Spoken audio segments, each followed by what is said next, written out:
என் உரையை துவங்குகிறேன். இன்று என்ன நாள்?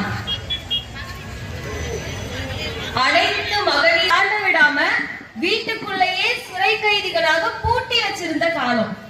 இது எல்லாத்தையும் உடைச்செறிஞ்சு இத்தனை பெண்கள் ஆண்களுக்கு நிகராய் இன்று வெளியில் வீதியில் வந்து இத்தனை பெண்கள் இந்த பொதுக்கூட்டத்தில்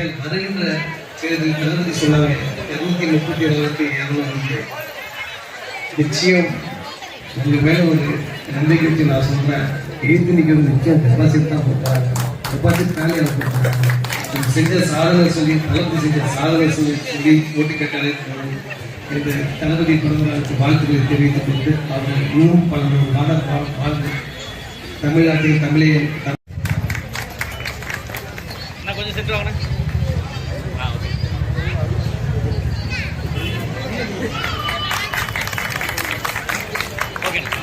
பிறந்த நாளை கொண்டாடுகிற வகையில் மிகச் சீரோடும் சிறப்போடு நடைபெறுகிற இந்த நிகழ்ச்சியின் தலைவர் என் பாசத்துக்குரிய வட்டக்கழகத்தின் செயலாளர்கள் ஆர் சேகர் அவர்களே, என் சரவணகுமார் அவர்களே, அடுத்த நிகழ்ச்சிக்கு செல்ல இருக்கிற மாணவர் கழகத்தின் செயலாளர் என் மீது வற்றாத பாசம். இந்த நாட்டை நோய் இல்லாத மாநிலமாக உருவாக்கி தந்தார்.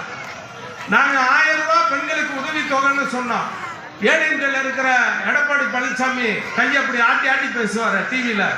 நடக்காதுங்க கொடுக்க முடியாதுங்க. என்ன இன்னைக்கு 1000 ரூபாய் மகளிர் உரிமை தொகை, அதுல கூட அண்ணன் தலைவர் ஸ்டாலின் என்ன சொல்றாரு? 1000 ரூபாய் இலவசம்னு சொல்லல. இந்த நாட்டில் தலைவர் ஸ்டாலினை விட வயதிலே பெரியவர்களாக இருக்கிறவர்கள் 1000 ரூபாய் வாங்கினா என் தம்பி எனக்காக 1000 ரூபாய் தருகிறார். தலைவர் ஸ்டாலினை விட சின்ன வயசுல இருக்கிற ஒரு பொண்ணு வாங்கினா எங்க அண்ணன்